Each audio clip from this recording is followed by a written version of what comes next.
Perhaps the only person who was really prepared for Stephen Jay Gould's death was Mr. Gould himself. 20 years ago, the scientist who died yesterday at the age of 60 had a life-threatening bout of cancer.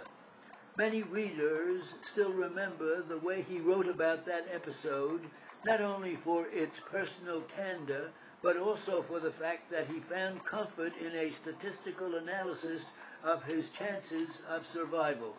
It was wholly in keeping with the tenor of Mr. Gould's character that he could turn an understanding of statistics into a toehold on life itself.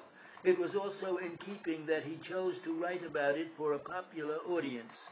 The vast majority of the people who know Mr. Gould's name know him as a scientific essayist, not as a paleontologist or evolutionary theorist, let alone an expert on Syrian land snails. They know him as a man who had an opinion on nearly everything and a way to turn nearly every opinion he had into a tour de force of analogy and historical example. His scientific colleagues found him almost as brilliant as his popular audience did, but considerably more exasperating as well. He was never a scientific bomb thrower. He worked, after all, in the heart of the scientific establishment. But he delighted in small explosions, and he never hesitated to set them off when he thought it would do a discipline good. His belief that evolution moved in leaps, in punctuated equilibrium, to use his phrase, rather than slowly and continuously, struck off far more heat than it might have if Mr. Gould had not reveled in the role of controversialist. That was his evolutionary niche. A man with so many opinions is bound, pretty often, to be wrong, but Mr. Gould could be just as entertaining when he was wrong as when he was right.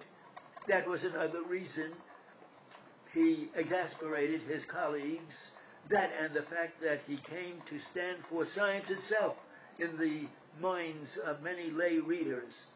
How his work will play in the years to come remains to be seen, of course. His scientific achievements are solid, and he has done everything possible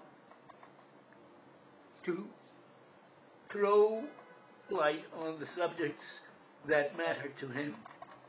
And if some of that light, just on the off chance, fell on Mr. Gould himself, it is hard to begrudge him that now.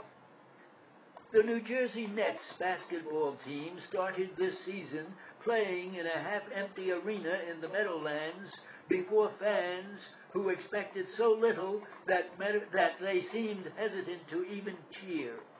The arena began to fill up as the Nets surged through the season. It was jam-packed and rocking. This week, when the team in the Eastern Conference Finals, for the first time in its history, bowled its way past the Boston Celtics to take the first game of the series, the process that took the Nets from doorman to juggernaut offers lessons for the venerable but ailing New York Knicks, who failed to make the playoffs after a dismal season that sent basketball fans screaming across the Hudson River into New Jersey. While the Knicks were standing pat with a team of aging stars, the Nets made strong draft choices and courageous trades.